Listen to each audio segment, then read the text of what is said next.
నిన్నెలా చేరడం రెండవ భాగం. దానికేమో మరి దానికేమో దానికేమో మేకలిస్తివి, మరి నాకేమో సన్న బియ్యం కలిస్తివి. ఏయ్ సరస్వతి అని అరుపు వినగానే యూట్యూబ్లో షార్ట్ వీడియో చేసేదల్లా భయంతో హడావిడిగా మెట్లెక్కి డాబా మీదకు వెళ్ళింది సరస్వతి. అక్కడ ఏసీపీ సత్యదేవ్ పుషప్స్ చేస్తూ చుట్టూ ఉన్న పెళ్లికాని ఆడపిల్లలని ఆకర్షించే పనిలో ఉన్నాడు. కావాలని చేస్తున్నాడు అనుకుంటే మీరు అప్పుడే పొయ్యి మీద నుండి దించిన పప్పులో చూసుకోకుండా కాలేసినట్టే సుమి. తన డైలీ రొటీన్లో భాగంగా అలా చేస్తున్నాడు. ఉన్న పలంగా వచ్చిన సరస్వతి కూడా క్షణకాలం ఆ రాక్ సాలిడ్ బాడీని చూసి టెంప్ట్ అయ్యి గుటకలు మింగడం దేవ్ కళ్ళల్లో పడనే పడింది. ఏంటి సరస్వతి, పని అయిందా? రీల్స్ చేస్తూ కూర్చున్నావా? ఈ పాటికి ఫ్రెష్ జ్యూస్ తీసుకురావాలి. ఏది నా జ్యూస్ అని అడిగాడు. అది సార్ రెడీ అయిందండి, మీరు రావడమే ఆలస్యం అని గబగబా కిందకి వెళ్ళి ఏబీసీ జ్యూస్ తీసింది. ఏబీసీ జ్యూస్ అంటే యాపిల్, బీట్రూట్, క్యారెట్ అన్నమాట.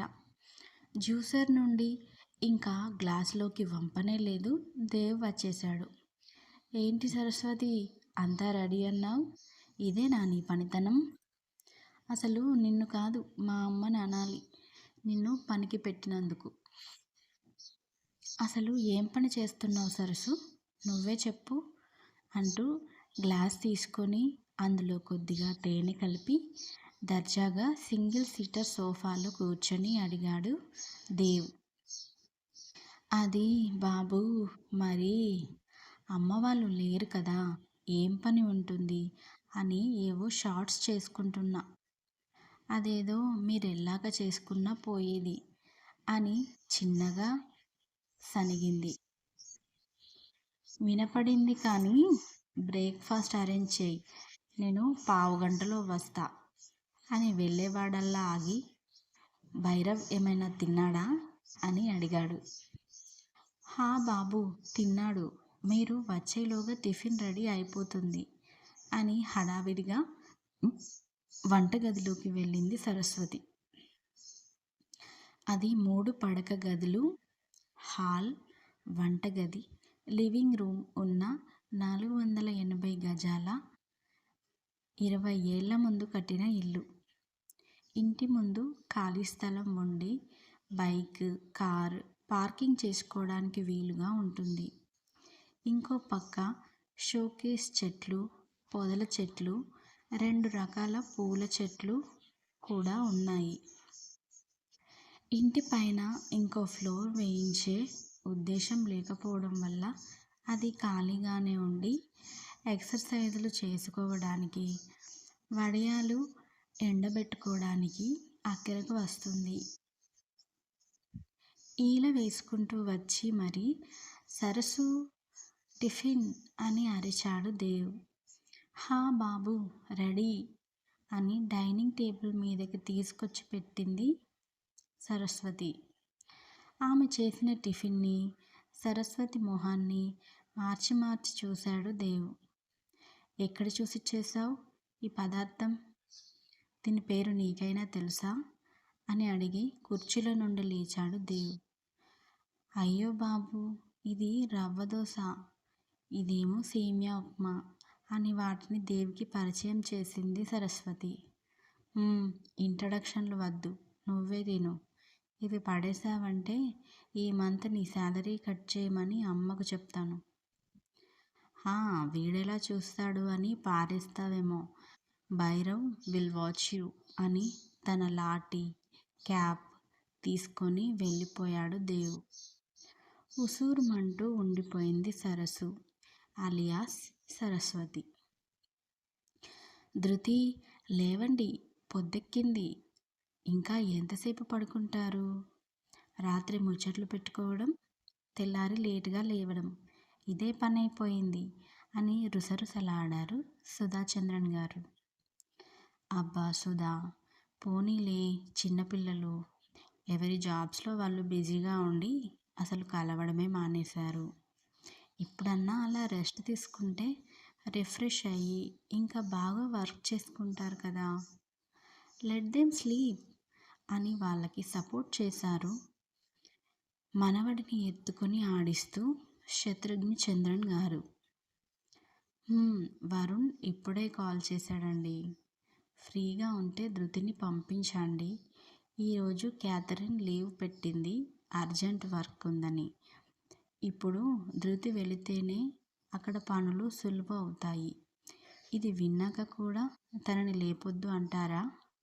చెప్పండి శత్రుగారు అని అన్నారు సుధాగారు నాటకీయంగా. ఓకే మై లేడీ, నేను మధ్యలో దూరను. నీ పని నువ్వు చేసుకో అని అక్కడి నుండి పరారయ్యారు ఆయన. నిజాలు కంటికి అందంగా కనిపించవు, మనసులో అడ్జస్ట్ అవ్వలేవు. అదే జీవితం అని నిట్టూర్చి వెళ్ళి కావ్య ధృతిలని లేపారు. ధృతి, వరుణ్ ఫోన్ చేశాడమ్మా, నీకు ఫ్రీ ఉంటే రమ్మన్నాడు. లేదంటే ఈ రోజుకు ఎవరినైనా నీ ఫ్రెండ్స్ని అడుగుతా అన్నాడు అని ధృతికి మ్యాటర్ షేర్ చేసి వెళ్ళారు సుధాచంద్రన్ గారు. పొద్దున పూట 8 గంటలైనా ఇంకా నిద్ర లేవని తన బద్ధకానికి రాత్రి జరిగిన సంభాషణనే కారణం అనిపిస్తుంది. అసలు రాత్రి ఏం జరిగిందో ఫ్లాష్లా గుర్తొచ్చింది. ధృతికి పెళ్లి చేయడం కోసం సంబంధాలు చూస్తున్నారు తన తల్లిదండ్రులు. తనకి స్వతహాగా పెళ్లి మీద ఇంట్రెస్ట్ కానీ, మ్యారిటల్ రిలేషన్స్ మీద సదభిప్రాయం కానీ లేదు. ముఖ్యంగా ఆడవాళ్ళని కేవలం ఇంటికే పరిమితం చేసే మనుషులంటే తనకి ఏహ్యభావం, అసహ్యం కూడా. తన అక్క నందన భర్తతో కూడా అంటి ముట్టనట్టు మాట్లాడుతుంది ధృతి. తన అక్క బాగానే చదువుకుంది, అలాగే సంగీతం, వయలిన్ బాగా వాయిస్తుంది. తన జాబ్ చేసే అవకాశం ఉన్నా కూడా చేయడం లేదు. మ్యూజిక్ని కూడా అశ్రద్ధ చేస్తుంది. ఈ విషయం ధృతికి అసలు మింగుడు పడడం లేదు. తన తల్లిదండ్రుల తరంలోనే ఇంకా ప్రేమాభిమానాలు, విలువలు ఉన్నాయని, ఇప్పుడంతా శారీరక అవసరాల కోసమే పెళ్లి చేసుకుంటున్నారు అనేది ఆమె వాదన. ధృతికి తన స్నేహితులలో ప్రేమ వివాహాలు చేసుకొని విడిపోయిన వాళ్ళు కోకొల్లలు. తాను ఆ కమ్యూనిటీలో చేరకూడదు అని తన దృఢ సంకల్పం. ఒక మ్యాచ్ వచ్చిందని అబ్బాయి వివరాలు చెప్పి కాఫీ షాప్లో కలుస్తాను అని చెప్పమన్నారు ఇంట్లో వాళ్ళు.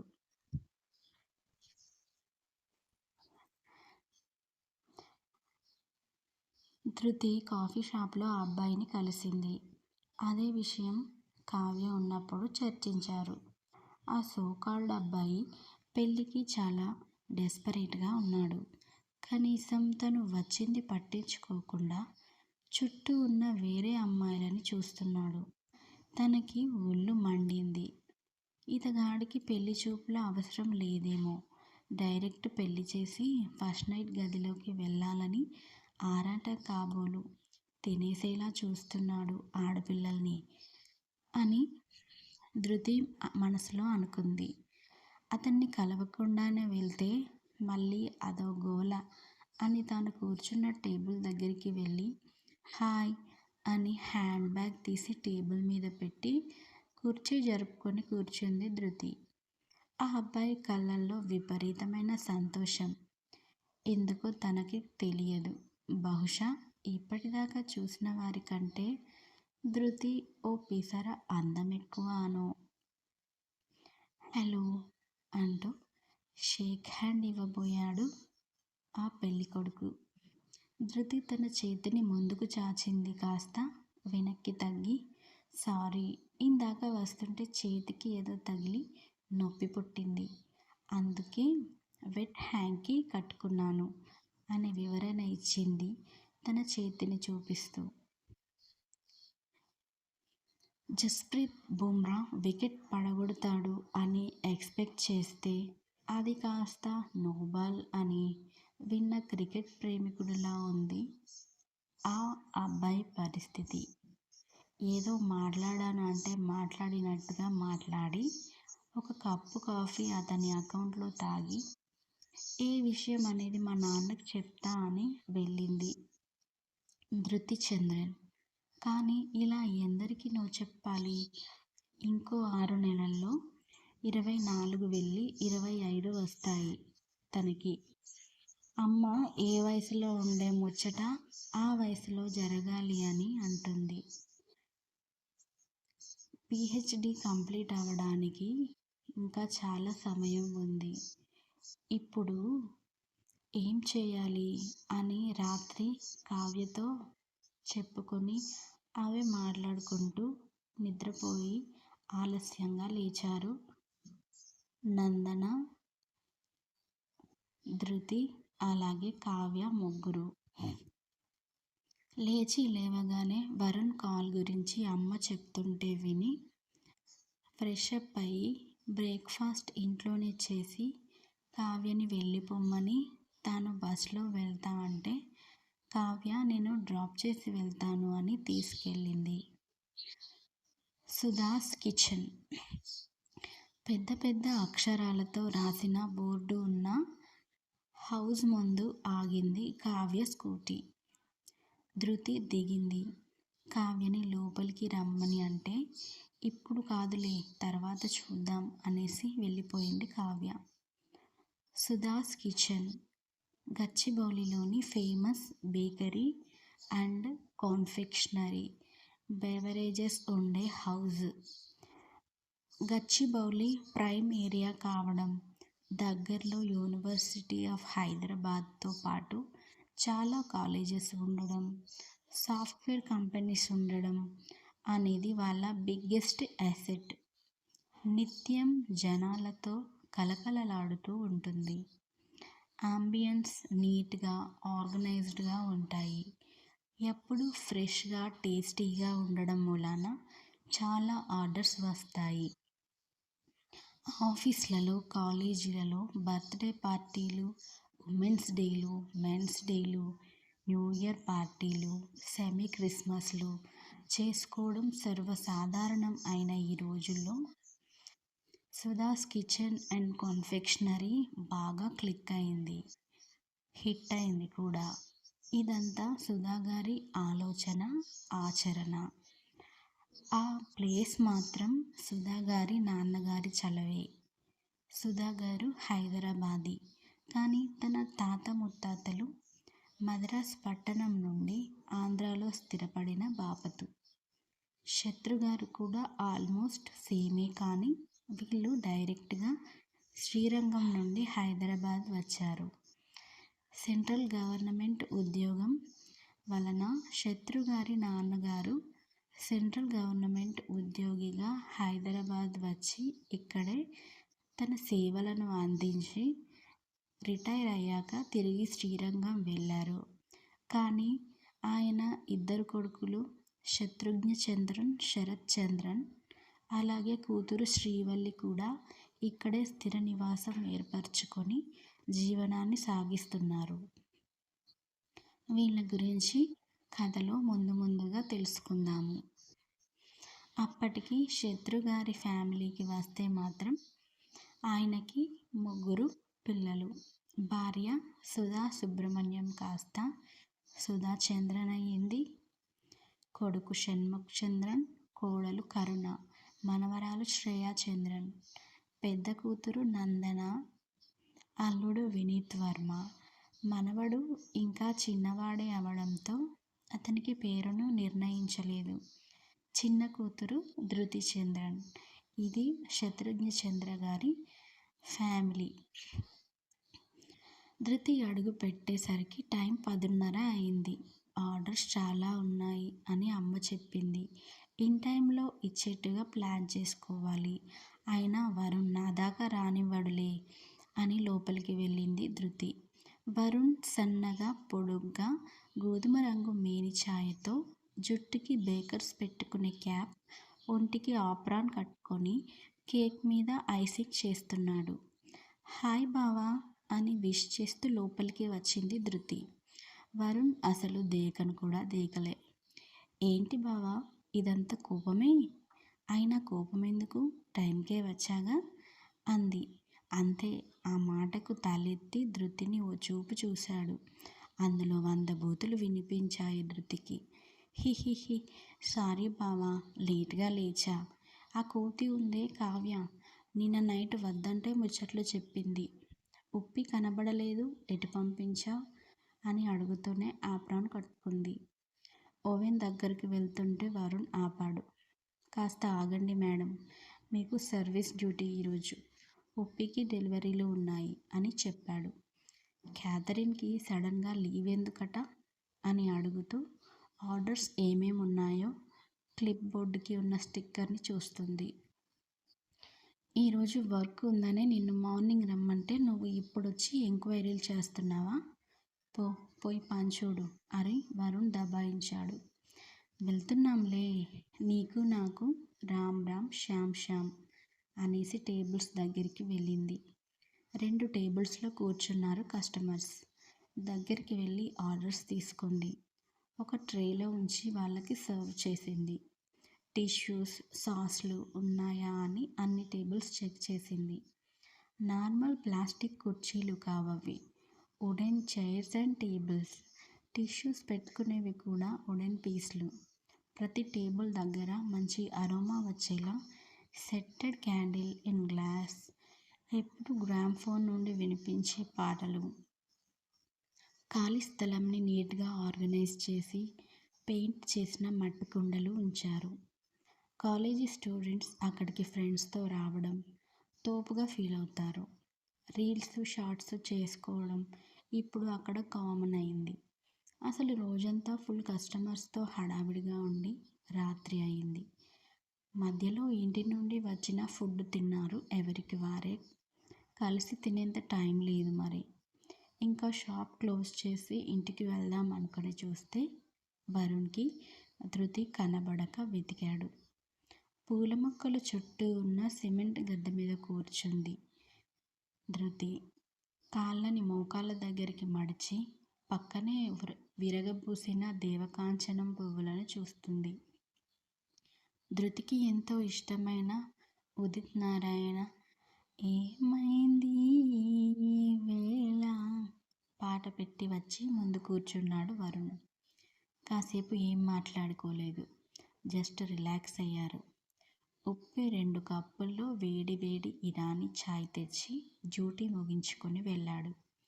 టీ తాగుతున్న ధృతిని చూసి, ఏంటి ఏదో గట్టిగా ఆలోచిస్తున్నావు అని మాట కదిపాడు వరుణ్. ఏముంటుంది బావా, ఏం లేదు. ప్రొఫెసర్కి అసిస్టెంట్గా జాయిన్ అవుతున్నా రేపు. నా పిహెచ్డికి చాలా హెల్ప్ అవుతుంది. సేమ్ టైం డబ్బులు కూడా వస్తాయి జీతంలాగా.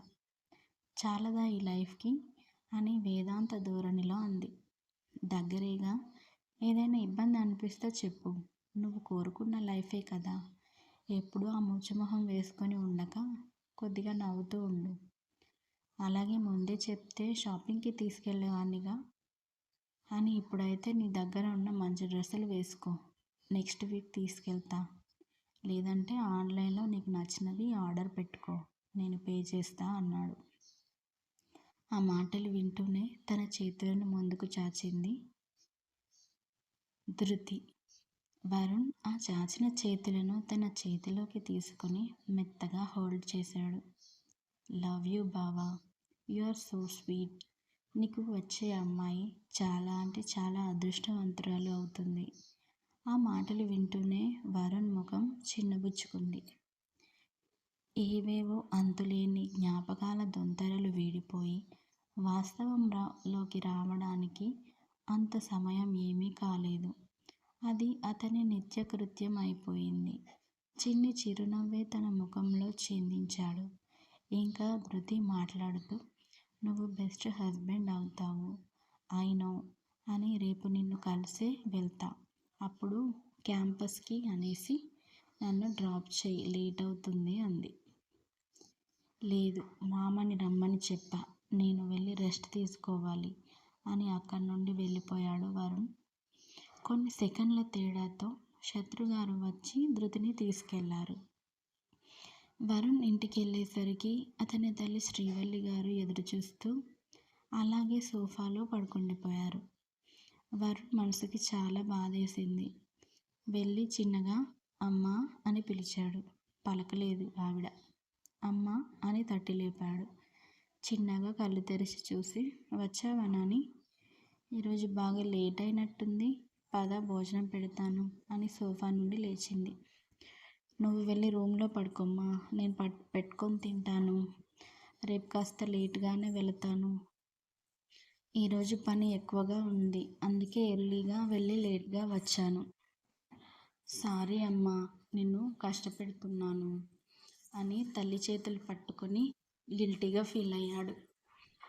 పిచ్చి కన్నా, ఈ మాత్రానికే కష్టం అనుకోవడం ఏంటి? వెళ్ళి కాళ్ళు చేతులు కడుక్కొనిరా. నీకు ఇష్టమని ఆలు బఠానీ కూర చేశా అని కొడుకును పంపి తాను డైనింగ్ టేబుల్ దగ్గరికి వెళ్ళింది. శ్రీవల్లి గారు శత్రుగారి చెల్లెలు. వరుణ్ శ్రీవల్లి గారి ఒక్కగానొక్క కొడుకు. శ్రీవల్లి గారి భర్త ఒక విపత్తులో మరణించారు. అప్పటికి వరుణ్ అహ్మదాబాద్లో ఐఐఎంకి వెళ్ళాడు. 2 ఏళ్ల తర్వాత తిరిగి వచ్చాడు. చదువు కంప్లీట్ చేసుకుని తన వ్యాపారం చూసుకుంటాడు, లేదా ఏదైనా మంచి కంపెనీలో జాబ్ వస్తే చేసుకుంటాడు అని అందరూ అనుకుంటే దానికి భిన్నంగా ఖాళీగా ఉండసాగాడు. ఎందుకో ఎవరికీ అర్థం కాలేదు. ఎవరు అడిగినా ఏమీ చెప్పేవాడు కాదు. తల్లి అయోమయంలో పడింది. కొన్నాళ్ళు పోతే సర్దుకుంటాడులే అని అంతగా పట్టించుకోలేదు. కొన్నాళ్ళు ఆగాక మళ్ళీ అదే పాట. ఊరు విడిచి వెళ్తా అని గోల. పెళ్లి చేసుకో అంటే నాకు అసలు పెళ్ళే వద్దు అని గొడవ చేశాడు. మేనమామలు వచ్చి ఎంతో నచ్చజెప్పినా మొండి చేశాడు. సుధాగారు కలుగజేసుకొని సుధాస్ కిచెన్లో పార్ట్నర్షిప్ ఇస్తా, మార్కెటింగ్ వర్క్, డీలర్స్తో మాట్లాడడం లాంటి అవుట్డోర్ పనులు చూసుకో అని కష్టం మీద ఒప్పించారు. వరుణ్ స్థిరపడితే పిల్లని ఇద్దామని తన చిన్నమామ శరత్ చంద్రన్ చూశారు. కానీ వరుణ్ ససేమిరా అనడంతో కోపం తెచ్చుకొని వరుణ్తో మాటలు తగ్గించాడు. ఎప్పుడన్నా చెల్లి కోసం ఇంటికి వెళ్ళి క్షేమ సమాచారాలు కనుక్కుంటారు. వరుణ్ సుధాగారు అనుకున్న దానికంటే ఎక్కువగా డెవలప్ చేసి చూపించాడు ఈ 1 సంవత్సరంలోనే సుధాస్ కిచెన్ని. అసలు వరుణ్ వచ్చాకే సుధాగారికి బేకరీలో పని తగ్గి ఇంట్లో పెరిగింది. నందన పెళ్ళి, నెల తిరగకుండానే ప్రెగ్నెన్సీ, డాక్టర్ బెడ్ రెస్ట్ చెప్పడం మూలంగా నందనని కంటికి రెప్పగా కాచుకోవాల్సి వచ్చింది. దానితో షాప్కి వెళ్ళడం తగ్గింది. కానీ వరుణ్ అన్ని విషయాలు పట్టించుకుంటూ ఎప్పటికప్పుడు ఫ్రెష్ సరుకులు తెచ్చుకోవడం, టేస్టీగా ఉండేలా ప్రిపేర్ చేయడం వలన అనతి కాలంలోనే ఆ ఏరియాలో సుధాస్ కిచెన్ మూత మోగిపోతుంది. క్యాథరిన్, ఉపేంద్ర ఇక్కడ main employees. Catherine diploma holder in baking and confectionery. Uppi graduate, కానీ సరైన ఉద్యోగం దొరకక ఇక్కడ వర్క్ చేస్తున్నాడు. శత్రుగారు ఎప్పుడైనా విజిట్ చేస్తారు కానీ అస్తమాను రారు. ధృతి మాత్రం ఫ్రీక్వెంట్గా వస్తూ ఉంటుంది వర్క్ చేయడానికి. వరుణ్, ధృతి బావమర్దల కంటే కూడా థిక్ ఫ్రెండ్స్గా ఉంటారు. క్యాథరిన్, ధృతి, ఉప్పి, వరుణ్ బేకింగ్లో, కేక్ డెకరేషన్లో, ఇంకా హౌస్ మేనేజ్మెంట్లో అన్నింట్లో ఆరితేరారు. ఒకరు లేకున్నా ఒకరు మేనేజ్ చేసుకోగలరు. అలా అన్నమాట. Back to Varun home. Varun ఇక అంతేనా నాన్న నీ జీవితం? చక్కటి జాబ్స్ వచ్చాయి, అన్నీ వదిలేసి ఏవో కేకులు చేస్తున్నావు. పెళ్లి చేసుకోరా అంటే వద్దంటావు. ఎందుకు నాన్న? ఈ అమ్మని బాధ పెట్టకురా. చిన్నమామ మొన్న వచ్చినప్పుడు అన్నాడు, ఇప్పటికైనా మించిపోయింది లేదు. వరుణ్ణి జాబ్ చేసుకోమని చెల్లాయి, మన ప్రియని ఇచ్చి పెళ్లి చేద్దామని అన్నాడు. నాకు చాలా సంతోషం అనిపించింది. చెప్పరా నీ ఆన్సర్ ఏంటి అని అన్నం వడ్డిస్తూ అడిగారు. ఎప్పటిలాగే వరుణ్ ఏమీ మాట్లాడలేదు. తినేసి వాష్ బేసిన్ దగ్గరికి వెళ్ళాడు. మాట్లాడు వరుణ్. ఇప్పుడైనా నీ మనసులో ఏముందో ఈ అమ్మకు చెప్పరా? నీలో నువ్వే కుంగిపోకు. ఈ ఎమోషనల్ వాక్యూమ్ క్లియర్ చెయ్యి బాబు అని అర్థించింది. అమ్మా ప్లీజ్ నన్నిలా అస్తమానం అడగకు. జాబే కదా చేస్తాను. కానీ పెళ్ళికి మాత్రం నో అనేదే నా ఆన్సర్. ఇంకోసారి ఈ విషయం గురించి అడిగి నన్ను బాధ పెట్టకు అని రివర్స్ బ్లాక్మెయిల్ చేసి రూమ్కెళ్ళి తలుపేసుకొని తన మనసు తలుపులు తెరిచాడు. వాటిలో ఉన్న ఆ అందాల ఊర్వశి తలుపులతో